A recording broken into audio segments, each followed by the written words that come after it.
Welcome back. Today we're going to be talking about the Seven of Pentacles. This is the Centennial Smith Waite edition, RWS tarot card depicting the Seven of Pentacles. So let's talk a little bit about what that card means. Then we're going to focus in on a detail, and finally I'm going to wrap up by sharing a little bit about how I use this particular card in my fiction writing, both to develop a character and to add more interest to a particular chapter.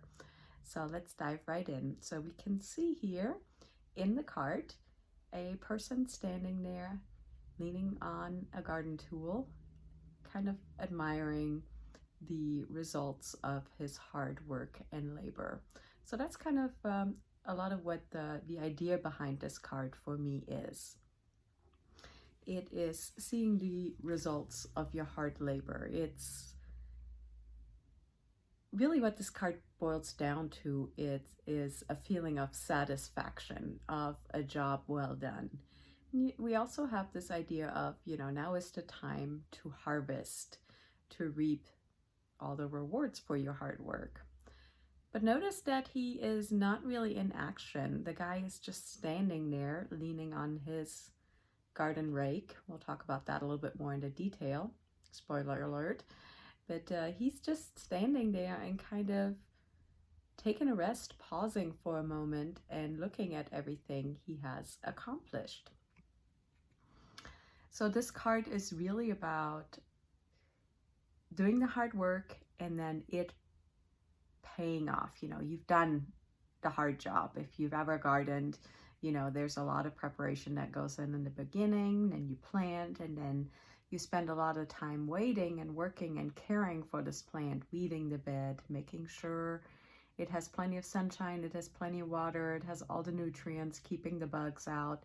So there's a lot of work, and then there's a long time of waiting before you see the results, the fruits of your labor. So that's kind of what this card is about. Things are finally starting to pay off. And now this is a great reminder to take a moment to appreciate how far you've come and everything you've done. So that's kind of what I see in this card. Now the detail that stood out to me today is the tool that he's leaning on. Often it's referred to in guidebooks as a hoe, but if you look closely, to me it looks more like a rake. That kind of had me wondering, what is this guy doing at this point in the process with a rake? And what made sense to me is that he is getting ready to harvest these, in this case, the gold coins. Almost, I think of them like pumpkins. So he's getting ready to harvest the fruits of his labor. And then what does he need to rake for? To rake up the leaves and the vines that are left over. So this is almost a moment where he is pausing before he's getting ready to restart the cycle. Restart preparing the soil, raking off the leaves and the vines, like I mentioned, and then preparing the soil for the next planting, for the next cycle to begin and run through. And, that involves preparing the soil, planting, watering, and caring, and then finally harvesting all over again. So I kind of like this whole idea of this being a cycle and enjoyed digging into that little detail of the card.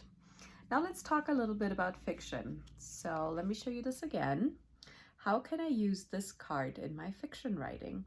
The first thing that popped into mind, because this is a moment of stillness captured, is maybe it is time for me to take a pause in my story, to kind of since I'm writing romance, let my couple enjoy a moment of happiness. This often happens around the middle of a romance novel. Everything is perfect, and then we're getting ready to kind of make something happen that makes it all come crashing down. And having this rake in the picture kind of as a symbol of this whole tearing down action makes me think that maybe now is also a good time to plant that first seed, that first hint of an idea of how things are about to go wrong and drive the story forward. This card also reminded me of maybe this is a character or a part in the story where people need to count their blessings. It could also be a good time to have a character or a good inspiration to have a character who maybe needs to be reminded of everything they have or of everything they done. Maybe things aren't as bleak as they seem. Maybe they have a lot more than they realize in the community, in what they do, in what they have. So maybe part of it is for them, part of their character arc and part of their growth is having them realize what they have and really appreciate and be grateful for all of that. This could also be a great place in the story where maybe my character gets a raise or a promotion. And what does that mean? Does that involve having them move? Does that involve opening opportunities for what they can do for their loved ones, for themselves, that kind of thing? I could also kind of tap into the idea of gardening. Maybe this character is big into gardening, or maybe my couple goes out to the farmer's market and spends a beautiful moment there. I'm recording this video in the middle of October, so maybe they go to a pumpkin patch and pick a pumpkin together and then have fun carving said pumpkin, that kind of thing. And this whole idea of harvest and things coming to completion, things coming to an end, that kind of could spark the idea that maybe my characters are finishing a big project. Maybe one of them is. Maybe they finish a big house or home renovation, or a big project in their job. Maybe they're a consultant finishing up a big project. In either one of those cases, what does that mean for the character and for the story? Are they going to stay put? Do they now have to make a decision of, do they want to move on to the next project that might take them somewhere across the country? Or do they decide to stay here and build a life with the new person, with this love interest that they have found? All fun things to dig into. And then I could also play with the idea of using tools. So maybe the way my characters meet or get to spend a little bit more time together in the early stages of the romance is that maybe she goes over and asks if she could borrow some tools to hang some shelves, and then he offers to go over and help her with that, and as a thank you, she fixes him dinner. Or I could kind of put that whole tale, spin it around, and have him be the one who knocks on the neighbor's door to ask for a hammer or some sort of other tool. And she is the one that offers to help him hang those shelves, and he's the one cooking dinner. Lots of fun ideas to play with. And then if we go back to this picture and him leaning on this tool, it almost reminds me a little bit of a crutch. So that could be an interesting spin on a character and an opportunity to dive deeper.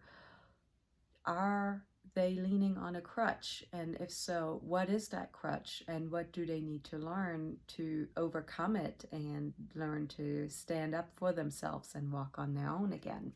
A lot of fun metaphors and ideas to dig into there. And then finally, the last idea, because this card really depicts kind of an abundance.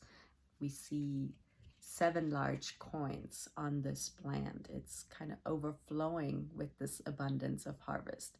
What if one of my characters all of a sudden finds themselves with an abundance of something? It could be an abundance from the garden. It could be an unexpected inheritance. It could be a found family, new friends, all sorts of different types of abundance in their life. And how will they react to that? How will they handle this sudden influx of amazing and good things in their life? And what will they do with it? Do they choose to share? Do they choose to save it for a rainy day? Do they choose to it's money, blow it all on something. You know, lots of fun, interesting ideas on how we can use tarot to inspire characters, to inspire how the story moves forward, and sometimes how to just sprinkle in a few more interesting details into an existing chapter or scene that we're working on. I hope you found this interesting. I hope you enjoyed my take on the Seven of Pentacles. If you did, I would love for you to give me a thumbs up. If you have some thoughts to share, I would love to read them in the comments. As always, please subscribe to the channel, and I will be back tomorrow where we take a look at the Eight of Pentacles. I'll see you then.